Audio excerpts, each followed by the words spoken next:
think a lot of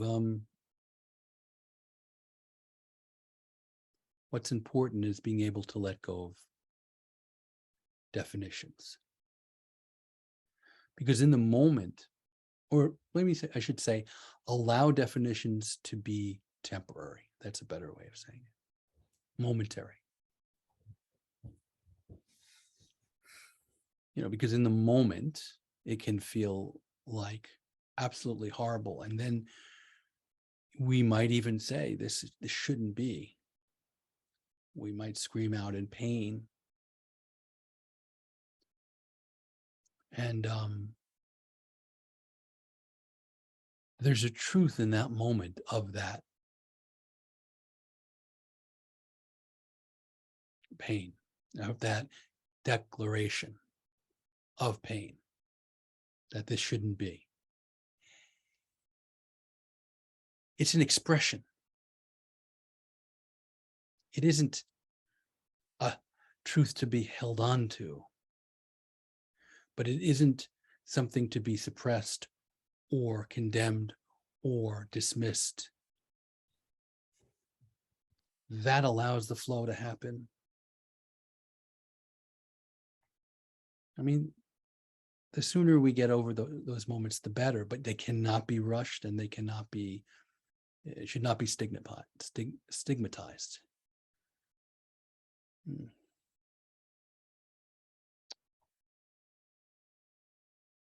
So validation of each moment means not holding on to the idea that what is said in that moment is ultimately true, while also totally honoring it as ultimate, or it's absolutely true in that moment, or maybe an absolute statement of the state of the person in that moment, like a valid state in that moment. If we're not in that state and we hear someone scream out, then compassion is the natural response. When we respect that this is what they're going through. Does that make sense? No, it does. I was thinking about how often people say, "Oh, you're just going through a death and rebirth," and which may even be true, but in a sense, when you're in the death part, it's not necessarily. Well, maybe it can have a sense of, I can bear it, but however, you're still dying. Yeah.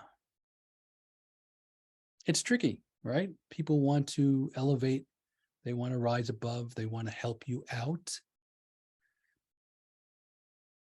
Not always appropriate. Sometimes it's just better to go down with them to that place, whatever they're feeling.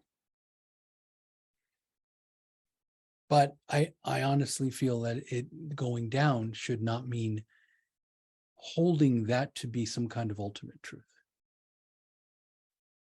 Rather, it's totally valid in this moment for you to be feeling this. I hear you in whatever way that can be conveyed.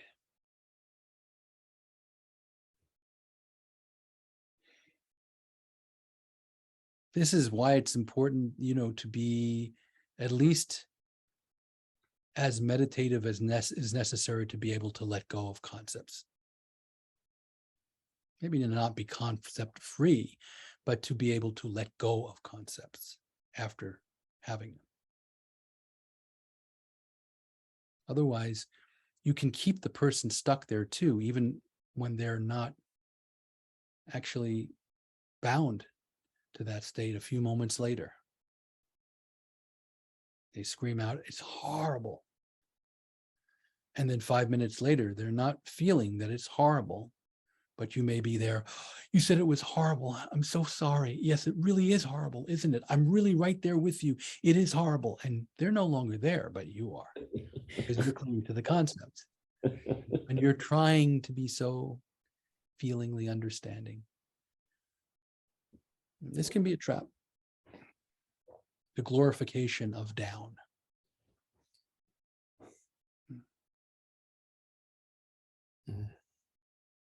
I mean, the other trap is the dismissal of doubt. True embodiment of emotions is not to cling to them, but to allow them to be what they are in any given moment. Emotion moves naturally. It might take a long time to move, like a very, very slow river, or it might be quick. But that's not determined by us. We just meet the moment with the person as they are. And we can only do that if we're not clinging ourselves to concepts about how it should be and shouldn't be. So it's really helpful to develop that level of meditation, awareness, let go,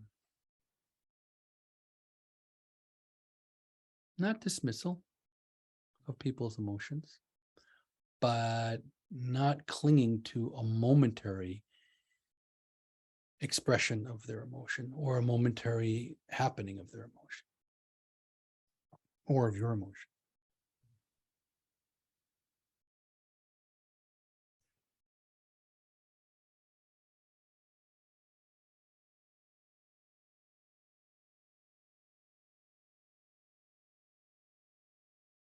So whatever you're feeling now is beautiful and only momentary. The next moment, it might be the same. The next moment, it might not be. Allow that to be the case.